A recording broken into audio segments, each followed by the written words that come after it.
Šī ideja un darbs, kas ir novedis pie šīs idejas īstenošanas, ir aizsācies mans postdoktorantūras laikā Luzānas Universitātē.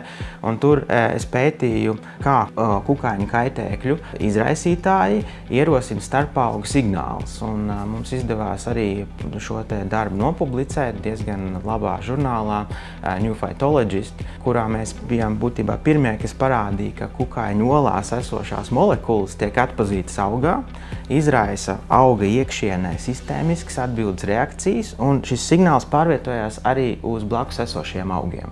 Un tajos ierosina noturību, jeb rezistenci pret kaitīgiem patogēnām baktērijām. Un tad dzim šī ideja sadarbībā ar vēl citu laboratoriju Luzānas Universitātē sadarboties un šos augus saslēgt vienā tīklā pazemes internetā, izmantojot sēnes. Un tad no tā dzim šī ideja to ņemt līdzi, atgriežoties Latvijā, lai pieteiktos dažādiem finansējuma avotiem un lai šo te hipotēzi pārbaudītu un tālāk jau arī pārnest uz lauksaimniecībā noderīgiem augiem un arī meža saimniecībā noderīgām kultūrām.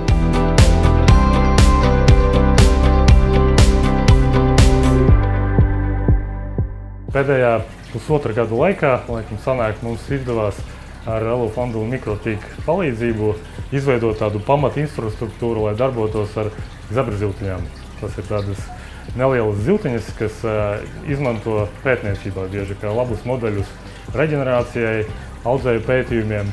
Ja, un Latvijā un arī Baltijā, cik es saprotu, mēs esam pirmie, kas īstenībā ar to nodarbojās. Jo tā doma ir ar šī modeļu palīdzību pamēģināt paredzēt, kādas zāles būs vislabāk pieejamas vai vislabāk piemērotas šim konkrētam pacientam. Šis te atbalsts, ko dod mecenāti un mecenātu sponsorētie projekti, ir ļoti pozitīvi, jo viņi ļauj tās zinātnieku varbūt dažreiz drosmīgās domas, ātros projektus kaut kādus, kas viņiem ienāk prātā, ātrāk realizēt un tikt pie taustāma rezultāta.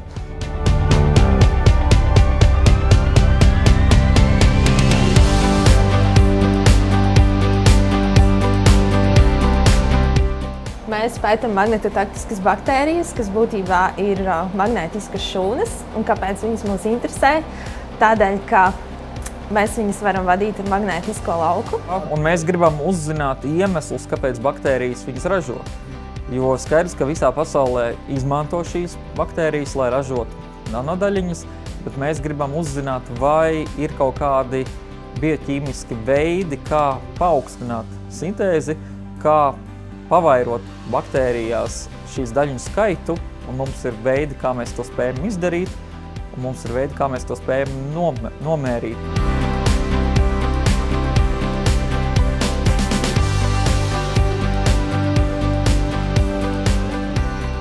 Pateicoties Latvijas Universitātes fondam un SIA mikrotīklus, esam iegādājušies acu kustību ierīci, kas palīdz mums attīstīt vienu jauku ideju, kas saucās optometrista pakalpojumu paplašināšana, lai varētu novērtēt acu kustības. Tas, ko mēs jau uz šo brīdi redzam un ko mums šī iekārta ir palīdzējusi noteikt un atklāt, ir tas, ka pirmkārt šīs manuālās metodas, kas regulāri tiek pielietotas optometrista un citu speciālistu praksēs, nesniedz tikpat augstu precizitāti, kā mums var dot acu kustību pieraksta iekārta.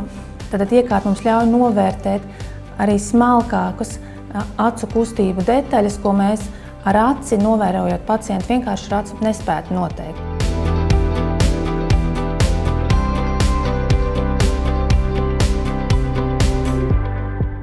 Tātad Uztveres kognitīvos sistēmu laboratorija ir vienīgā pētniecības institūcija Baltijas reģionā, kas nodarbojās ar visa līmeņa uztveres un kognitīvo sistēmu, kognitīvo procesu izpēti.